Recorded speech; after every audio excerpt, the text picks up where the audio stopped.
সাবেক সভাপতি BNP senior যুগ্ম মহাসচিব অ্যাডভোকেট রুহুল কবির রিজভী উপস্থিত রয়েছেন।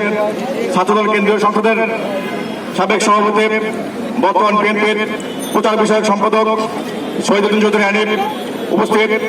ছাত্রদলের সাবেক সাধারণ সম্পাদক বর্তমান বিএনপির নির্বাহী কমিটির মেম্বার আকমল হাসান মিন্টু উপস্থিত রয়েছেন। ছাত্রদল কেন্দ্রীয় সংসদের বিপ্লবী সাধারণ সম্পাদক ইকবাল হোসেন শ্যামল সহ কেন্দ্রীয় সংসদের নেতৃবৃন্দ উপস্থিত। ছাত্রদলের বিভিন্ন নেতৃবৃন্দ সবাইকে বাংলাদেশ জাতীয় ছাত্রদল কেন্দ্রীয় সংসদের পক্ষ থেকে শুভেচ্ছা এবং অভিনন্দন।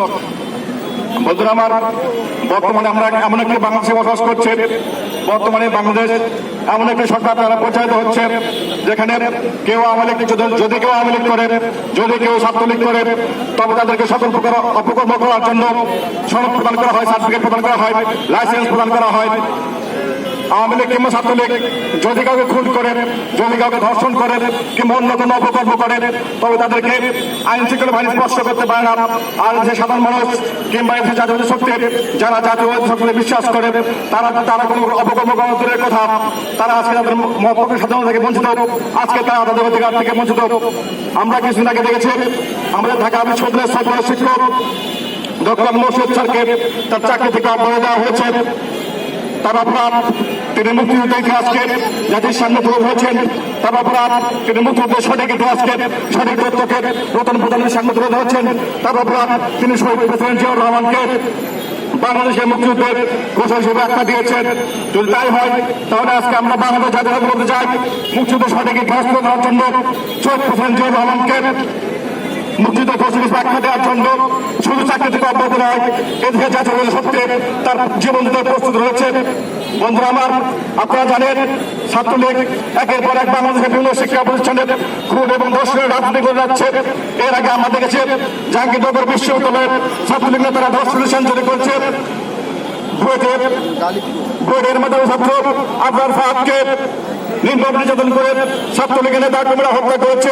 ঢাকা বিশ্ববিদ্যালয় আবু বকরকে ছাত্রলীগের নেতা কর্মীরা হত্যা করেছে, কিন্তু এসবের কোনো বিচার হয়নি।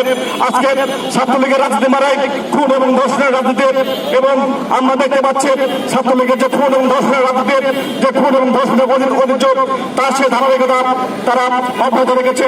এবং এই ধারাবাহিকতায় আমরা দেখলাম সিলেটের এমসি কলেজে ছাত্রলীগের নেতা কর্মীরা নারী ধর্ষণের ঘটনা ঘটিয়েছে। আমরা এই ঘটনার তীব্র নিন্দা প্রতিবাদ জানাই এবং অবিলম্বে ছাত্রলীগের নেতা কর্মীরা এই ঘটনার সাথে জড়িত তাদের শাস্তি দাবি করছে। এবং সেই সাথে বলতে চাই, সিলেটের এমসি কলেজে করেছ অবিলম্বে সারা বাংলাদেশের বিভিন্ন শিক্ষা প্রতিষ্ঠানের এই ছাত্রলীগকে নিষিদ্ধ ঘোষণা করা হোক। বন্ধুরা আমার, সিলেটের এমসি কলেজের ধর্ষণের ঘটনার প্রতিবাদে গতকাল সিলেট মহানগর ছাত্রদলের নেতৃবৃন্দ বিক্ষোভ মিছিল বের করেছিল। সেই বিক্ষোভ মিছিলে পুলিশ লাঠিচার্জ করছে, গুলি করছে। আমাদের ছাত্রদলের অনেক নেতা কর্মী আহত হয়েছে। আমরা এই ঘটনার তীব্র নিন্দা চাই এবং বলতে চাই, বাংলা জাতীয় ছাত্রদল আজকে প্রার্থনা কণ্ঠে বলতে চাই, ছাত্রদলকে হামলা করে মামলা দিয়ে নির্যাতন করে রাখা যাবে না। ছাত্রদল জানে কিভাবে অন্যায়ের প্রতিবাদ করতে হয়, ছাত্রদল জানে কিভাবে তাদের অধিকার আদায় করতে হয়।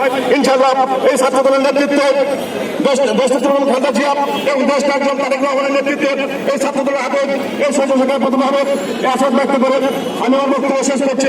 খোদা হাফেজ। বাংলাদেশ জিন্দাবাদ, বাংলাদেশ জাতীয় ছাত্রদল জিন্দাবাদ।